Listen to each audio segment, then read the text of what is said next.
देख रहे न्यूज 18 में हूं आपके साथ मेनका चौधरी। इस बुलेटिन में खबरें देहरादून से और बड़ी खबर इस वक्त आ रही है। राज्य निर्वाचन आयोग पर सुप्रीम कोर्ट ने 2 लाख रुपए का जुर्माना लगाया है। मामला उत्तराखंड पंचायत चुनाव से जुड़ा है। सुप्रीम कोर्ट ने निर्वाचन आयोग की दोहरी वोटर लिस्ट की याचिका खारिज कर दी। साथ ही कानून के खिलाफ स्पष्टीकरण देने पर जुर्माना लगाया। आपको बता दें कि राज्य निर्वाचन आयोग ने हाईकोर्ट के आदेश को सुप्रीम कोर्ट में चुनौती दी थी, जिसमें दोहरी मतदाता सूची पर रोक लगाई गई थी।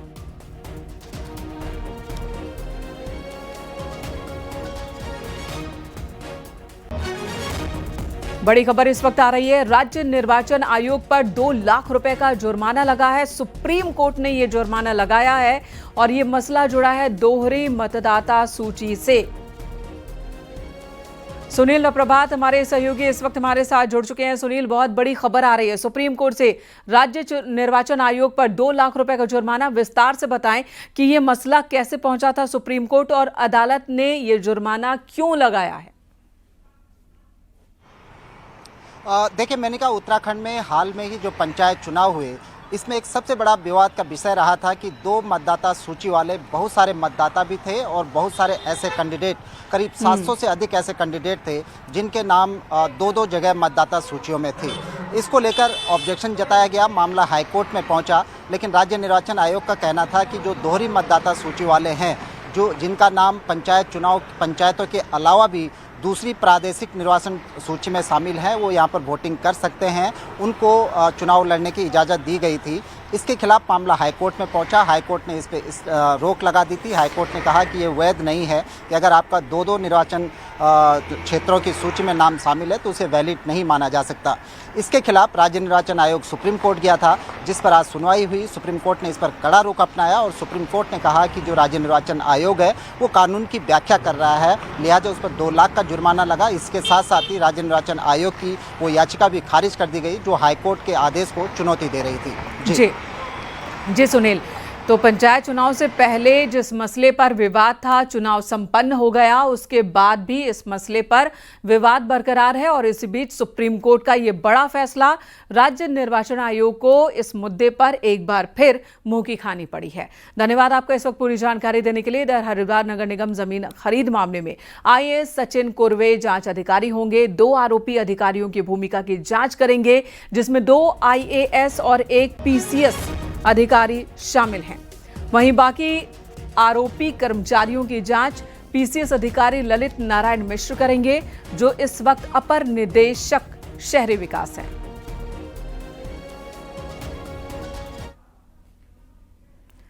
इधर सीएम पुष्कर सिंह धामी आज चमोली दौरे पर रहेंगे, जहां सीएम धामी दोपहर 2 बजे बद्रीनाथ हेलीपैड पहुंचेंगे और बद्रीनाथ धाम में भगवान बद्रीविशाल के दर्शन भी करेंगे और उसके बाद माणा में पर्यटन विभाग और स्कीइंग माउंट ट्रेनिंग एसोसिएशन की ओर से आयोजित एमटीबी बाइक रेस को हरी झंडी दिखाएंगे। आज चमोली के दौरे पर रहेंगे सीएम पुष्कर सिंह धामी। इधर यूके SSSC पेपर मामले में देहरादून के गांधी पार्क में कांग्रेस नेताओं ने धरना प्रदर्शन किया। प्रदेश अध्यक्ष करण माहरा की मौजूदगी में ये प्रदर्शन हुआ है। कांग्रेस ने पेपर मामले में सीबीआई जांच की मांग की है। साथ ही मांग न माने जाने की सूरत में 2 से 3 अक्टूबर को देहरादून में बड़े प्रदर्शन की चेतावनी दी है।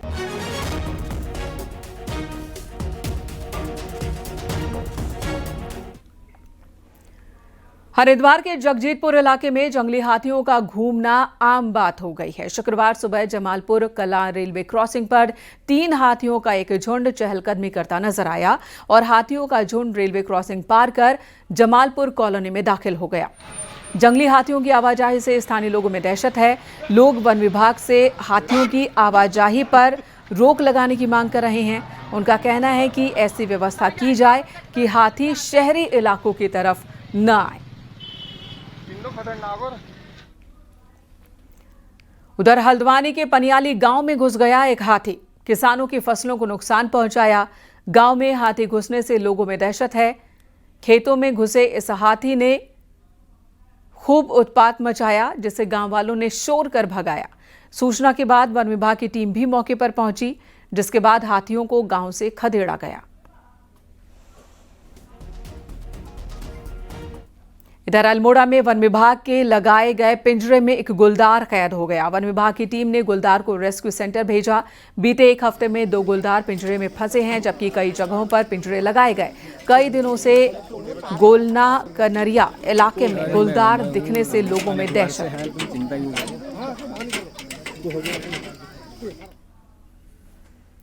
इधर हरिद्वार में जगजीतपुर इलाके के कुसुम विहार कॉलोनी में मगरमच्छ दिखा, जिसके बाद पूरे इलाके में अफरा तफरी मच गई। देर रात लोगों ने एक गड्ढे में देखा मगरमच्छ को, जिसकी जानकारी वन विभाग को दी गई।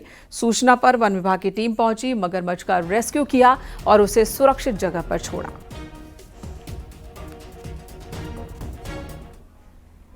हरिद्वार के लक्सर क्षेत्र में वन विभाग की टीम ने दलदल में फंसी एक नील गाय की जान बचाई है। वन विभाग की टीम को सोनाली नदी में पुल के नीचे एक नील गाय के फंसे होने की जानकारी मिली थी, जिसके बाद टीम मौके पर पहुंची और नील गाय को लचर स्थिति में देखने के बाद दलदल में फंसी नील गाय को बाहर निकाला गया। क्रेन की मदद से उसे बाहर निकाला गया।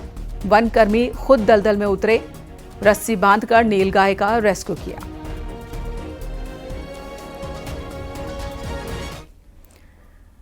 ऋषिकेश के साईं घाट के पास गंगा नदी में शुक्रवार सुबह एक अज्ञात शव मिला। सूचना पर एसडीआरएफ ने मौके पर पहुंचकर गंगा नदी से शव को बाहर निकाला। बरामद शव 30 से 40 साल के व्यक्ति का बताया जा रहा है, जो 4 से 5 दिन पुराना हो सकता है। पुलिस शव की शिनाख्त में जुटी है। रुड़की के मंगलौर इलाके में पुलिस ने फर्जी एलपीजी रिफिलिंग प्लांट का खुलासा किया। मौके से 23 एलपीजी सिलेंडर से भरी एक गाड़ी और एक एलपीजी कैप्सूल को बरामद किया है। फरार आरोपियों की तलाश चल रही है। पुलिस का कहना है कि एलपीजी के कैप्सूल से अवैध तरीके से सिलेंडर रिफिलिंग का काम चल रहा था। और में हमारे इंस्पेक्टर को एक सूचना मिली, जैसा मैंने पता किया तो उनका कहना था कि जब वो हमारा नाइट ऑफिसर वहाँ घटनास्थल पर गया तो वास्तव में वहाँ रिफिलिंग का काम हो रहा था, जो अवैध तरीके से हो रहा था। जिला पूर्ति अधिकारी को सूचित किया गया है, उनको बुला करके जो उसमें आगे विधिक कार्रवाई होती है वो। हरिद्वार में तमंचे के साथ रील बनाकर सोशल मीडिया पर पोस्ट करना एक लड़के को महंगा पड़ा। वीडियो जैसे ही पुलिस के हाथ पहुंची, पुलिस ने आरोपी युवक के खिलाफ केस दर्ज किया, उसे गिरफ्तार कर लिया। श्यामपुर के रहने वाला है 19 साल का राजा। सोशल मीडिया पर उसने एक वीडियो जारी किया था, जिसमें अवैध तमंचा लिए वो दिख रहा है। रील बनाकर उसने पोस्ट किया। सोशल मीडिया पर फॉलोअर्स बढ़ाने के लिए उसने ऐसा किया था, लेकिन फिलहाल वो जेल पहुंच गया।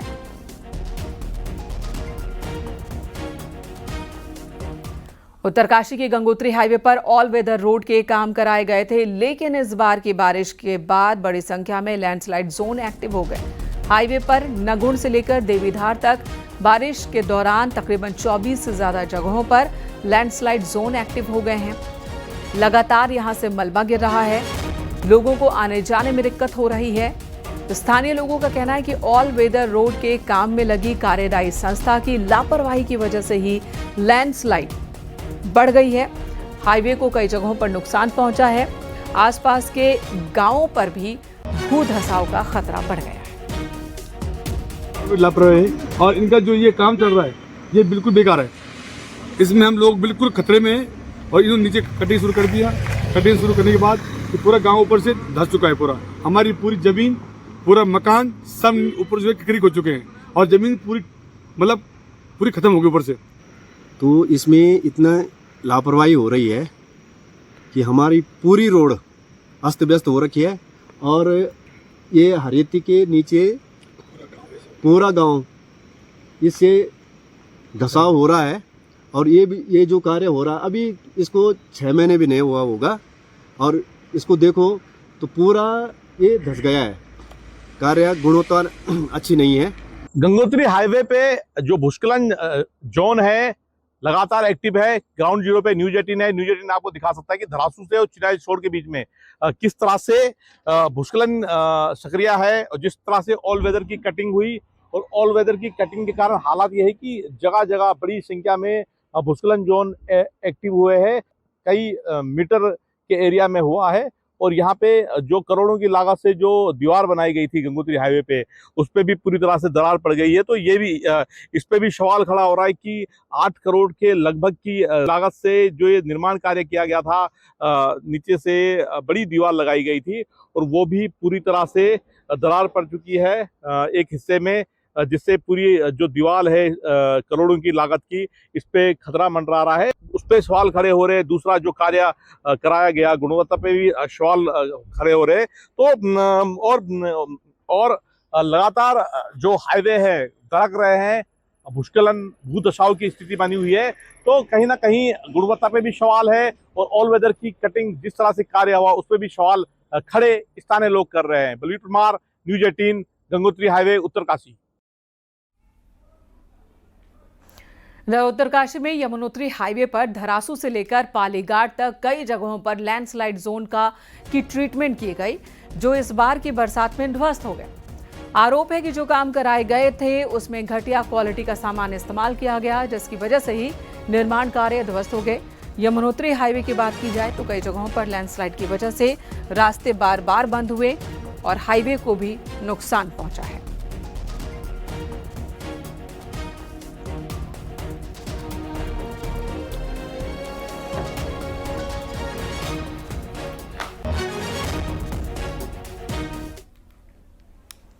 केंद्र और राज्य सरकार की संयुक्त टीम आपदा से हुए नुकसान का आकलन करने और वास्तविक स्थिति का जायजा लेने के लिए उत्तरकाशी के दौरे पर है।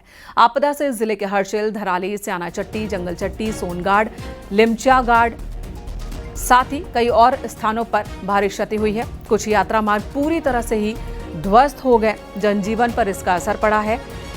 जिले के विभिन्न विभागों की परिसंपत्तियों के सटीक नुकसान का आकलन किया जा रहा है और इसी के लिए टीम पहुंची है धराली।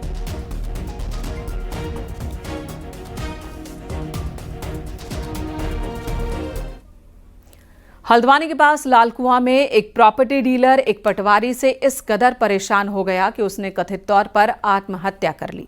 प्रशासन के पेंच कसते ही पटवारी भी आगे आए। पटवारी संघ अब अपने आरोपी साथी के बचाव में आ गया है और पर्दे के पीछे अपने अधिकारियों पर दबाव बना रहा है।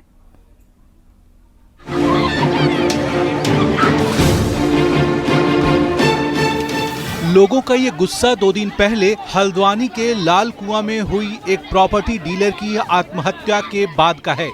लोगों का आरोप है कि प्रॉपर्टी डीलर महेश जोशी ने एक पटवारी और तहसील के कुछ अन्य कर्मचारियों से परेशान होकर आत्महत्या को गले लगा लिया। इन लोगों पर आरोप है कि आरोपियों ने पैसे लेने के बावजूद डीलर जोशी का काम नहीं किया, जिसके कारण उन्हें तहसील कैंपस में ही जहर खाना पड़ा और उनकी मौत हो गई।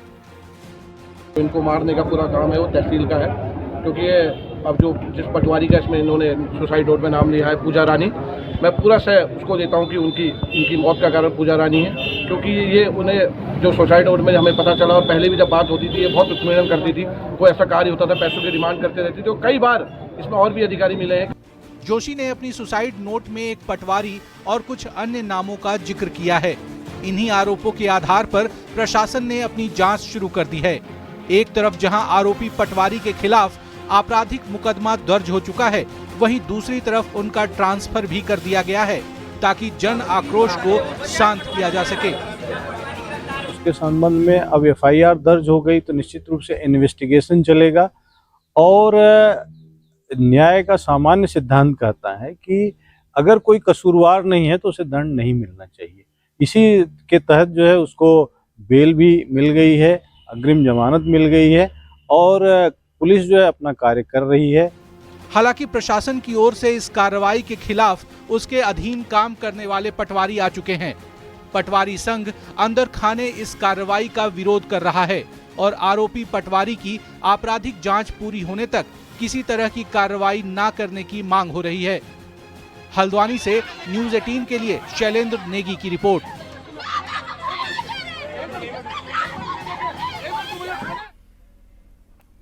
वाइल्ड लाइफ क्राइम पर नकेल कसने के लिए अब उत्तराखंड और यूपी के वन विभाग आपस में मिलकर काम करेंगे। गुरुवार को कोटद्वार में दोनों राज्यों के सीमावर्ती वन प्रभागों के अधिकारियों की मीटिंग हुई, जिसमें तय हुआ कि यूपी के बिजनौर और नजीबाबाद फॉरेस्ट डिवीजन एक साथ मिलकर काम करेंगे और उत्तराखंड के कालागढ़ टाइगर रिजर्व और लैंसडॉन वन प्रभाग संयुक्त रूप से एक टीम के तौर पर काम करेंगे। चारों डिवीजन आपस में तालमेल के साथ जंगलों में गश्त भी करेंगे। अप्रोच, एटॉमिक अप्रोचेस में हम नहीं काम करेंगे। मान लीजिए एक एक्शनेबल इन्फॉर्मर है, वो वेस्ट नहीं होनी चाहिए, इन्फॉर्मेशन वेस्ट नहीं होनी चाहिए। तुरंत उसको जो भी एक्शनेबल टीम्स है उनको हम भेजनी चाहिए, और एक coordinated approach beyond borders, conservation beyond borders होनी चाहिए, ताकि सारा डिविजन्स एक ही इंटेंशन से काम करे ताकि वाइल्ड लाइफ क्राइम को प्रिवेंट करने के लिए। आईपीएस रचिता जुयाल का इस्तीफा केंद्रीय गृह मंत्रालय ने स्वीकार कर लिया है। रचिता ने इस साल मई में इस्तीफा दिया था। रचिता जुयाल साल 2015 बैच की आईपीएस ऑफिसर हैं और इस समय एसपी विजिलेंस का काम देख रही हैं।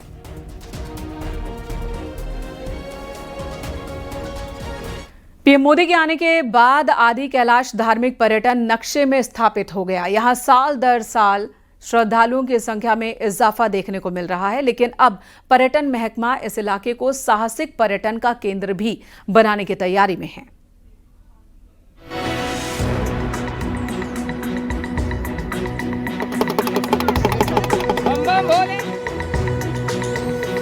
आदि कैलाश कुमाऊं का सबसे बड़ा धार्मिक पर्यटन स्थल बन गया है। यहां आने वाले यात्रियों की संख्या में हर साल इजाफा हो रहा है। 15,000 फीट की ऊंचाई में मौजूद आदि कैलाश और ओम पर्वत आस्था के साथ ही रोमांच का भी प्रतीक है। आदि कैलाश यात्रा से आ रहे उछाल से जहां चाइना बॉर्डर के इलाकों को एक नई पहचान मिली है, वहीं लोगों को रोजगार भी मिल रहा है।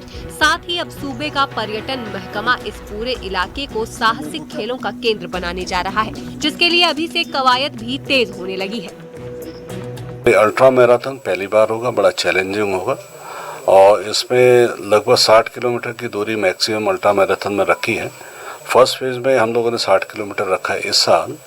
अगले वर्ष उसको और ज़्यादा बढ़ाएंगे, तो आने वाले समय में वाकई में एडवेंचर टूरिज्म को प्रमोट करने के लिए पर्यटन विभाग गुंजी से आदि कैलाश तक अल्ट्रा मैराथन का आयोजन करने जा रहा है। ये मैराथन 2 नवंबर को होनी है। इतनी अधिक ऊंचाई पर होने वाली मैराथन में हिस्सेदारी के लिए खिलाड़ी रोमांचित हैं। इसके लिए बकायदा 300 लोगों ने अब तक रजिस्ट्रेशन भी करा लिया है। अल्ट्रा मैराथन में इस साल 60 किलोमीटर की दूरी तय करनी होगी। आने वाले सालों में इस दूरी को बढ़ाया भी जाना है। साहसिक खेलों को धार्मिक यात्रा से जोड़ने के लिए इसे परिक्रमा का नाम दिया जाता है। अल्ट्रा मैराथन 10 से 15,000 फीट की ऊंचाई पर आयोजित होगी। देश भर के एथलीट के लिए 5 कैटेगरी में अल्ट्रा मैराथन आयोजित की जाएगी। मैराथन में भी देश के सभी लोग हिस्सेदारी करेंगे। उनको पता चलेगा कि हाँ, आदि कैलाश कितनी खूबसूरत जगह है, कितना हाई एल्टीट्यूड एरिया है। वह यहाँ से प्रचार प्रसार होगा और भविष्य में काफ़ी लोग इस तरफ को जुड़ेंगे, क्योंकि लोग केदारनाथ जा चुके हैं, मनाली शिमला सब घूम चुके हैं। लोगों को नई डेस्टिनेशन चाहिए होती है। धार्मिक महत्व के साथ ही ये इलाका साहसिक खेलों का भी केंद्र बनने जा रहा है। इससे तय है कि बॉर्डर के गांव गुलजार तो होंगे ही, साथ ही उन्हें अपने घर में ही रोजगार भी मिल सकेगा। साहसिक खेलों के जरिए भी यहाँ होम स्टे को प्रमोट करने का प्लान पर्यटन महकमा बन रहा है। न्यूज़ 18 के लिए पिथौरागढ़ से विजयवर्धन उप्रेती की रिपोर्ट।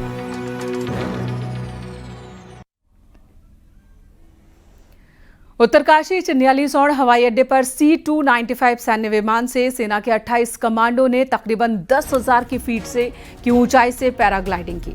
नीले आसमान से अचानक पैराग्लाइडिंग कर उतरे सेना के जाबाजों को देखकर लोग भी अचरज में पड़ गए। आपको बता दें, सामरिक दृष्टि से महत्वपूर्ण चिन्यालीसौड़ हवाई अड्डे को वायुसेना अपना एडवांस लैंडिंग ग्राउंड बनाना चाहती है।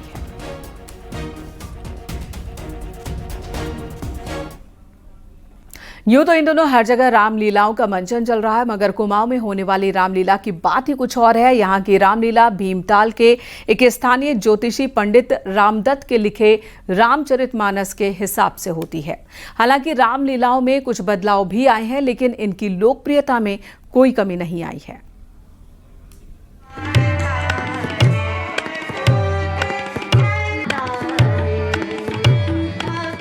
पहाड़ में इन दिनों रामलीलाओं की धूम है। इन रामलीलाओं में साहित्य, कला और संगीत का समावेश है, तो अवधी भाषा के लिखे छंद, राग, रागनियां भी रामलीला में समा बांध रही हैं। मैदानी इलाकों से एकदम अलग इन रामलीलाओं में महिला और पुरुष दोनों कलाकार शानदार अभिनय करते हैं। रामलीला में सबसे पहले तो राग रागनियाँ है जो शास्त्रीय संगीत से जुड़ी हुई है, और मेन हमारी जो ये नैनीताल की रामलीला होती है, तो जो हमारी रामलीला है इसमें सारी लेडीज़ पार्ट अधिक से ज़्यादा, तो हमारे वहाँ कोई इश्यू नहीं कि राम या लक्ष्मण, लड़का या लड़की में कोई भेदभाव हो। आजकल लड़कियाँ भी कुछ भी कर सकती है। हम पिछले 2 महीने से यहाँ पे प्रैक्टिस करते हैं, सारे छंद हो गए, दोहे हो गए, हम सारे क्लासिकल जितने सॉन्ग है सब याद करते हैं, प्रैक्टिस में आते हैं। फिर उसके बाद जो भी हम स्टेज में करते हैं वो बाकी जो स्टेज में जाके थोड़ा बहुत हमसे गलतियाँ होती हैं या वहाँ पे जितना प्रैक्टिस का हमारा किया हुआ होता है वो उतना ही हम करते हैं। रामलीला के मंचन से पहले 2 महीने तक कलाकारों की पूरी तालीम दी जाती है, जिसके बाद मंच पर अभिनय होता है। वहीं टीवी और इंटरनेट के दौर में भी रामलीलाओं के मंचन में कोई कमी नहीं है, तो दर्शक भी भरपूर मिल रहे हैं। अगर यूथ आगे हमारे साथ नहीं जुड़ेगा तो हमारी ये जो परंपराएं खत्म होती जाएगी। इसको संवारने सजोने का काम केवल हम लोगों के हाथों में ही है, और हम लोगों ने आगे अपनी अगली पीढ़ी को इसको समर्पित करना है। जब हम उन्हें सिखाएंगे ना, जैसे आप देखते हैं, हम अगर अपने बच्चों को पहला करना, प्रणाम करना सिखाएंगे तो तभी आगे सीखेंगे, नहीं तो वो आपकी क्रिश्चियन सभ्यता में जाते हैं। आपने अधिकतर देखा होगा। रामलीलाओं का ऐसा क्रेज है कि जिसका इंतजार कुमाऊं के हर व्यक्ति को रहता है। रामलीलाओं में हो रही भीड़ से आयोजक भी खुश हैं और इसको राम जी की कृपा ही बता रहे हैं। न्यूज़ 18 के लिए नैनीताल से वीरेंद्र बिष्ट की रिपोर्ट।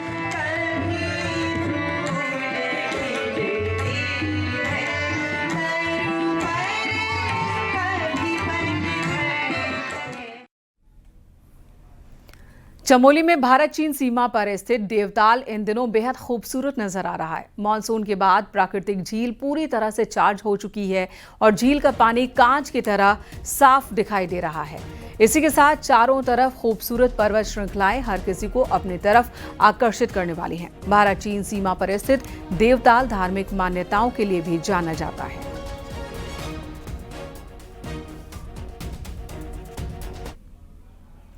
प्रधानमंत्री नरेंद्र मोदी को आदि कैलाश आए 2 साल पूरे होने वाले हैं और नतीजा ये कि आदि कैलाश में जहां टूरिज्म बढ़ा, वहीं बॉर्डर इलाके में होम स्टे के कारोबार ने भी जोर पकड़ा है।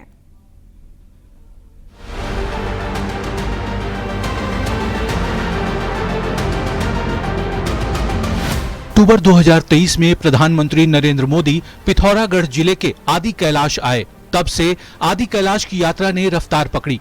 यात्रियों की संख्या बढ़ी तो होम स्टे के बिजनेस ने भी जोर पकड़ा और आने वाले वक्त में अच्छे रिजल्ट की उम्मीद जगी है। टूरिज्म डिपार्टमेंट के मुताबिक प्रधानमंत्री के दौरे से पहले जहां 1000 के आसपास लोग होम स्टे में पहुंचते थे, आज वो संख्या 30,000 तक पहुंच चुकी है। आदि कैलाश वाला एरिया या वो व्यास वैली या फिर दानमा वैली, अगर आप उसको देखेंगे तो उत्तराखंड में ये पहला एरिया होगा जहाँ पे रिवर्स माइग्रेशन को आप अपना जाके देख सकते हैं, उसका अनुभव कर सकते हैं। तो इसलिए हम लोग उस एरिया को फोकस तो कर ही रहे हैं, और इसलिए हम लोग जैसे अल्ट्रा मैराथन वगैरह पहली बार माननीय मुख्यमंत्री जी के निर्देश पर हम आयोजित कर रहे हैं। आदि कैलाश में टूरिज्म एक्टिविटी प्रमोट हो, इसके लिए नवंबर में अल्ट्रा मैराथन का आयोजन किया जा रहा है, जिसका मंत्री पुष्कर सिंह धामी करेंगे। तो आदि कैलाश के डेवलप होने से पूरे इलाके को फायदा हुआ है, ये बात लोकल लोग भी मानते हैं और नेता भी। जो हमारा आदि कैलाश का रूट प्रधानमंत्री, हमारे माननीय प्रधानमंत्री जी के से जो स्टार्ट हुआ है, उसके लिए हम पूरे पिथौरागढ़ की ओर से हमारे माननीय प्रधानमंत्री जी का हार्दिक धन्यवाद और आभार देती हूँ, क्योंकि जब से उन्होंने आदि कैलाश का रूट स्टार्ट किया है तब से वहाँ पर्यटन की असीम जो हमारी पॉसिबिलिटीज थी काफी ज्यादा हो चुकी हैं। 2017 में पहली बार प्रधानमंत्री के केदारनाथ आने के बाद जहां केदारनाथ में यात्रियों की संख्या बढ़ती चली गई, 2 साल में यही बदलाव आदि कैलाश यात्रा में भी देखने को मिला है। पिथौरागढ़ से विजयवर्धन उप्रेती के साथ दीपांकर भट्ट, न्यूज़ 18 देहरादून।